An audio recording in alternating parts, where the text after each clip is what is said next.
Yung parang yung cycle po, yung Cycle, cycle tama. ng economics, Cycle ng economics. Pero ang tanong, saan tayo magsisimula doon? Sa cycle na 'yan? production, Production? Maybe. Okay, okay, titingnan natin mamaya kung production ba. Are you sure? Wala, ano, hindi mo na ikuan? Palitan?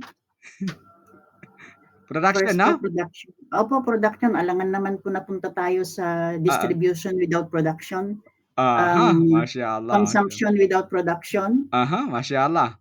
Tapos after that, yung pang-apat, exchange without production and consumption without so kailangan yung kailangan po talaga ang una po talaga yung production. production. 'Pag walang production, walang konsumo, magko-consume at walang mag-distribute. Ano yung i-distribute niya?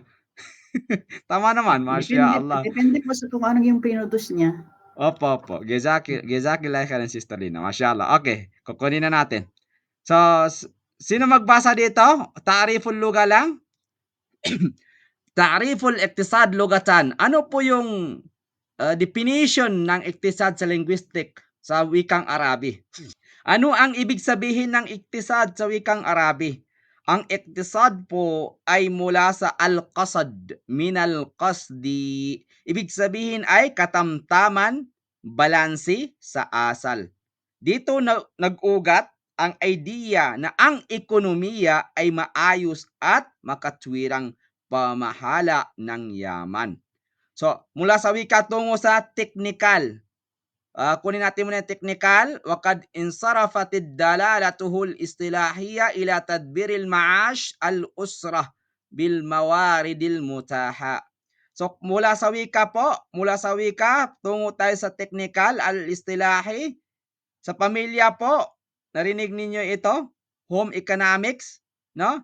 Sa home economics po, yung tamang pag-budget ng kita para sa pagkain, tirahan, edukasyon at ipon.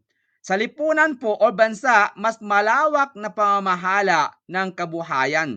Sa pangunguna o pamamahala ng estado, mga patakaran sa buwis, budget, tulong, tulong sa agrikultura at iba pa. Malinaw ba ang boses natin, ya ikhwani wa akhawati? Mga halimbawa niyan, anong mga halimbawa niyan? Sister Lina, malinaw ang boses natin? Clear? Hello? Okay. Bismillah. Okay. So, bigay tayo ng halimbawa dyan. So, dito, kapag may kita kang 50,000 buwan, pesos, masya Allah, 50,000 a month. 50 peso, 50,000 pesos. So, dito po, maglaan para sa pangunahing pangangailangan. Ayon sa ating kitab, no? I-explain natin yung example niya. Ano yung pangunahing pangangailangan natin? Pagkain, upa ng bahay, kuryente, tubig at iba pa. So, pangalawa, ipon at emergency fund. Emergency fund. So, maliit na puhunan. Halimbawa, anong halimbawa niyan? Like, magbigay tayo. Yung kadalasan, online selling, for example. So, hindi online class, online selling. So, ito ang i'tidal fil infaq.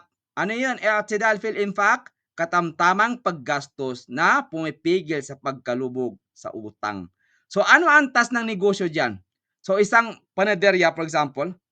So, nag-production siya. Production. Sabi ni Sister Lina nga production daw na una. So, anong muna? Kung isang panaderya, planong dami ng tinapay bate sa demand. So, after ng production niya, pamahagi, maayos ng supply chain, delivery, for example. So, pagpapresyo, tapat na sukatan, walang panlalamang. So, yun po yung balanse ng gasto, kita na may ethics. So, sa estado po, sa antas ng estado, budget ng gobyerno po, unahin ang edukasyon. Opo. Okay, jazakillah khair. Budget ng gobyerno, unahin ang edukasyon, kalusugan at infrastruktura. Iwas sa labis na pangungutang. Okay, taguyod ang halal at makatarungan na kalakalan. Anong layunin niyan? Katatagan at katarungan sa kabuhayan. So magbigay tayo ng application dito, no? Practical sa buhay natin. So, for example, gumawa ng simple monthly budget. Magkano ang simple monthly budget mo, Sister Lina? Pagpalagay natin 50% needs.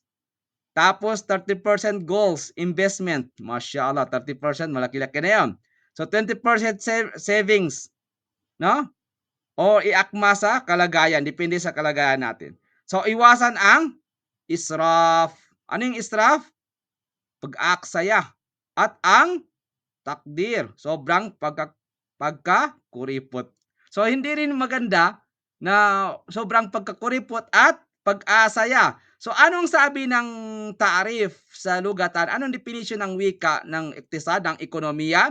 I'tidal. Ibig sabihin, no? Wala siya dito sa pag-aksaya, wala din siya sa sobrang pagkakuripot. Ibig sabihin, nasa balanse siya, no? Hindi siya dito, hindi siya doon. So 50-50, kailangan nasa gitna. So dito po, pumili ng halanap, pinagkakitaan at gastusin. Iwasang interes, riba at panglalamang, no?